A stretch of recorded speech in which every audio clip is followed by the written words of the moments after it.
Bismillahirrahmanirrahim. Pahala dan kebaikan yang Allah Subhanahu wa taala berikan, pahala dan balasan yang Allah berikan bagi penderita kusta di dunia, nanti di akhiratnya. Kalau aja kalian tahu balasan akhirat bagi para penderita kusta di dunia atau penderita penyakit lah, penyakit yang dianggap sebagai penyakit yang paling besar pada saat itu adalah sakit kusta ya, pada zamannya Nabi Muhammad SAW, kayak yang nggak ada obatnya gitu, terus hidupnya dalam keadaan hina gitu, kayak dipandang orang juga sebagai penyakit kutukan gitu kan. Tapi kata Allah, kata Nabi Muhammad SAW, kalau aja kalian tahu yang Allah kasih nanti di akhiratnya kepada penderita kusta, kalian akan berharap andai waktu hidup di dunia saya berpenyakit kusta. Kata Nabi Muhammad nih, walakinnal mu'min la yas'al ilal afiyah. Tapi bukan berarti kalian boleh minta sakit, kata Nabi Muhammad. Jadi walaupun Nabi Muhammad bilang andai aja kalian tahu pahalanya orang yang sakit di dunia nih besar di akhiratnya, tapi kalian tetap nggak boleh minta sakit. Walakinnal mu'min la yas'al illal afiyah. Orang mukmin nggak minta dari Allah kecuali sehat. Jadi kita harus selalu minta sama Allah diberi kesehatan. Jangan ada yang gaya-gaya, ya Allah, katanya orang kalau sakit pahalanya besar. Ya Allah, kasih saya sakit ya Allah. Jangan, gitu ya.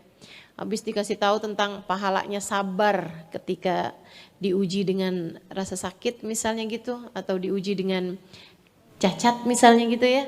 Terus dia minta gitu, ya Allah kasih saya cacat. Jangan gitu. Bahkan kita ini nggak boleh minta kecuali yang enak-enak. Al-mu'min la yas'al illal afiyah. Orang mukmin harusnya kalau minta tuh minta afiyah, minta keselamatan, minta kesehatan, fi khairin wa lutfin wa afiyah, dalam kebaikan, dalam keselamatan dan dalam kesehatan. Itu kita kalau doa tuh mesti minta kayak begitu. Nggak boleh minta yang nggak enak. Nggak boleh kita nih minta yang nggak enak. Ya Allah jodohkan saya dengan suami yang miskin ya Allah. Ya nggak boleh. Nggak boleh.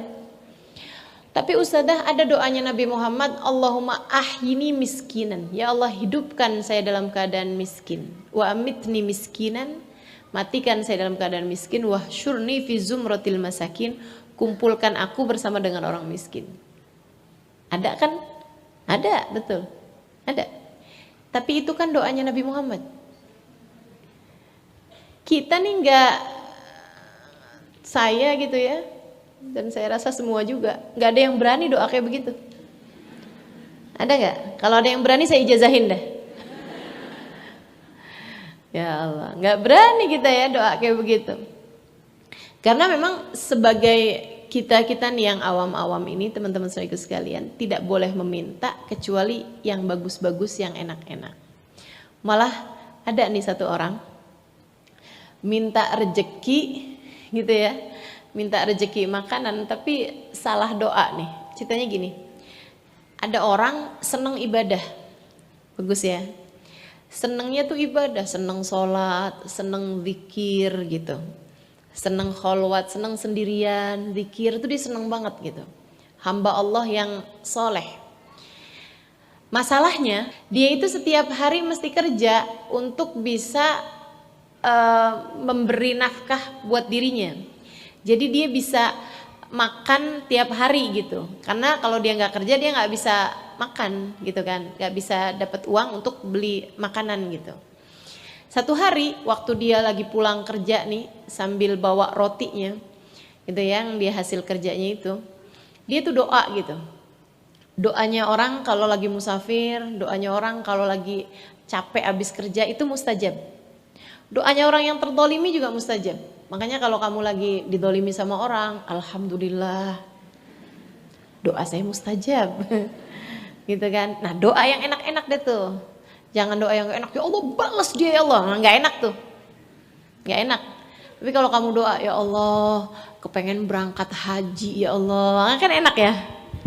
Ya Allah kepengen bisa meninggal dunia dalam keadaan yang paling enak, nanti di akhiratnya juga masuk surga tanpa hisab. Doa yang enak-enak aja gitu. Pengen punya rezeki yang banyak, yang luas gitu ya, rezeki buat badan saya Allah, rezeki buat akal saya, rezeki buat hati saya gitu. Minta yang enak-enak aja teman-teman, minta yang enak-enak. Sedikit sekalian saya muliakan, abisnya itu dia habis pulang dari kerjanya dia nih dalam keadaan lelah dan dia orang soleh, rezekinya halal, dia doa. Dia bilang, ya Allah pengen banget dah saya kalau hidup di atas muka bumi ini saya bisa ibadah aja gitu, nggak harus nyari nafkah. Ya Allah kasih buat saya roti yang tanpa saya harus bekerja. Kasih saya roti tanpa saya harus bekerja, sehingga saya ya Allah bisa terus-terusan ibadah kepadamu, nggak pakai mencari nafkah lagi. Habis doa kayak begitu, nggak lama dia ngelihat ada dua orang lagi berantem. Dia berusaha melerai, nggak ada siapa-siapa, cuma dua orang aja itu berantem. Dia berusaha melerai, jadi orang ketiganya nih. Salah satu di antara mereka ngambil belati. Akhirnya kemudian ditusukkan kepada yang lainnya sampai yang satu itu mati. Yang satu tuh jatuh gitu terkapar, abis itu dia kabur. Dia lemparkan si pisaunya itu. Si orang ini nih dalam keadaan panik dia ambil tuh pisau, dia bilang, hah kenapa nih orang? Lagi dalam posisi kayak begitu, datang orang yang cari tahu, wah kenapa nih, apa kejadiannya gitu kan. Ada orang mati, ada satu orang lagi pegang pisau. Dia pun masuk penjara, dituduh sebagai pembunuh orang tersebut. Dan dia di penjara dikasih setiap harinya roti. Pagi, siang, malam dikasih roti gitu kan. Tanpa dia harus kerja. Tapi harus masuk penjara. Makanya kalau doa tuh mesti yang lengkap ya. Doa kalau urusan dunia tambahkan dengan fi khairin wa lutfin wa afiyah.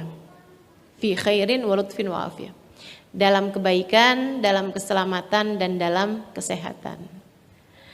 Nah, itu untuk sesuatu hal yang kamu udah tahu bagusnya. Kalau kamu nggak tahu bagusnya, lebih baik kalau urusan doa-doa nih ya, lebih baik gini aja teman-teman. Kalau urusan dunia ya, doanya ya Allah jika itu baik untukku. Jika itu baik untukku. Tapi kan urusan dunia ini kan kita nggak tahu baik apa nggak baiknya, gitu. Tapi kalau urusan akhirat nggak apa-apa, langsung doa aja, nggak usah jika itu baik untukku. Ya Allah matikan saya dalam keadaan husnul khotimah jika itu baik untukku, nggak usah. Ya Allah masukkan saya ke dalam surgamu jika itu baik untukku, nggak pakai ya. Tapi kalau urusan dunia nih, ya Allah jodohkan saya sama si fulan, belum tentu baik, betul nggak? Buat adik-adik nih, buat ibu-ibu, ya Allah kasih ke saya ya Allah besan yang kaya, yang deket, biar anak saya nggak tinggal jauh dari saya, gitu ya. Nah itu tuh kan sesuatu hal yang belum tentu baik. Kita mau nyekolahin anak kemana, belum tentu baik. Jadi nggak usah doa, ya Allah jadikan anak saya diterima di universitas ini. Itu nggak perlu. Menurut saya nggak perlu, gitu ya. Emang menurut yang lain perlu saja. Menurut saya nggak perlu. Kalau kamu merasa itu perlu, gitu ya, saya kasih tahu bahwa itu nggak perlu. Maksa. Kenapa gitu? Karena urusan dunia nih teman-teman saudaraku sekalian, kamu nggak tahu bagus nggak bagusnya. Kamu nggak tahu baik nggak baiknya, nggak tahu kamu. Beberapa hal yang kita kira baik ternyata nggak baik buat kita. Beberapa hal yang kita kayaknya udah pasti dah nggak baik gitu kan, ternyata itu baik buat kita. Jadi nggak usah maksa-maksa, apalagi adik-adik nih ya, lagi jatuh cinta doanya ya Allah jodohkan saya dengannya.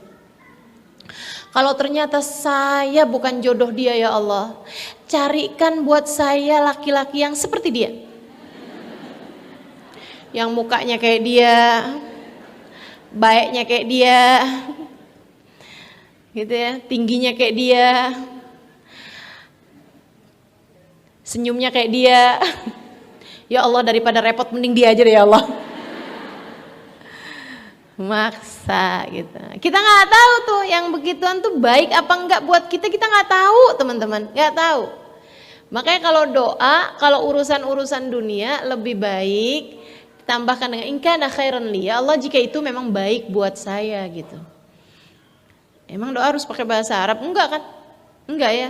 Jadi doa aja gitu, pakai bahasamu. Kalau sekali lagi kalau urusan dunia bilang sama Allah, ya Allah jika memang itu baik untukku. Begitu ya.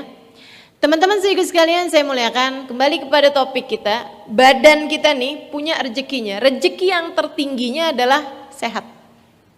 Rezeki yang tertinggi bagi badan kita adalah kesehatan. Rezeki yang berikutnya makanan. Begitu kan ya?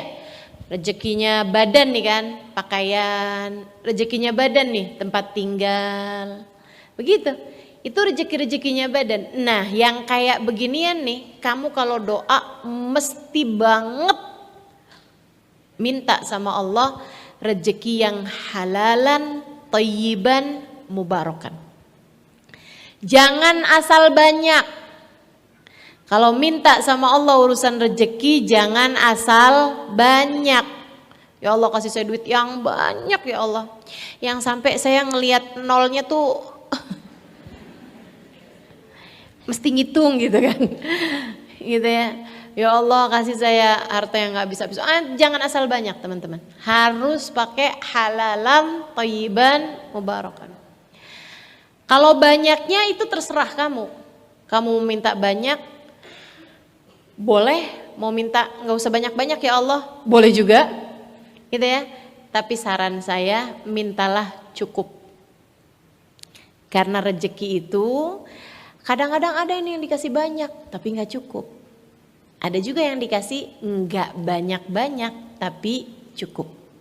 Nabi Muhammad salah satu doanya untuk mendoakan keluarganya, Allahumma ij'al rizqa ala nabi kafafa. Allahumma ij'al rizqa ala Muhammad kafafa. Ya Allah jadikanlah rizkinya keluarganya Muhammad ini, katanya Nabi Muhammad nih, kafafa, yang cukup aja ya Allah. Enggak usah banyak-banyak, enggak usah berlebih-lebihan. Nah saya kalau ngelihat urusan rezeki nih, urusan rezeki yang uang materi ya, saya ngelihatnya kayak ukuran kaki. Teman-teman sedikit sekalian, rezeki itu kayak ukuran kaki. Kamu gak usah iri sama yang kakinya gede. Ya, kamu kalau kayak ngelihat orang duitnya banyak gitu kan, terus kamu iri, itu sama aja. Kayak orang yang iri ngelihat kakinya orang gede. Ih, enak banget ya kakinya gede. Kayak gitu, kan enggak ya. Teman-teman saya sekalian, rezeki itu kayak ukuran kaki. Nggak usah ngiri sama yang kakinya besar gitu kan. Kamu hanya perlu untuk cari sepatu, cari sendal seukuran kakimu gitu. Jadi kalau rezekimu banyak, ya silahkan pengeluarannya kamu banyakin gak apa-apa. Tapi kalau rezekinya sedikit, ya pengeluaran juga mesti sedikit.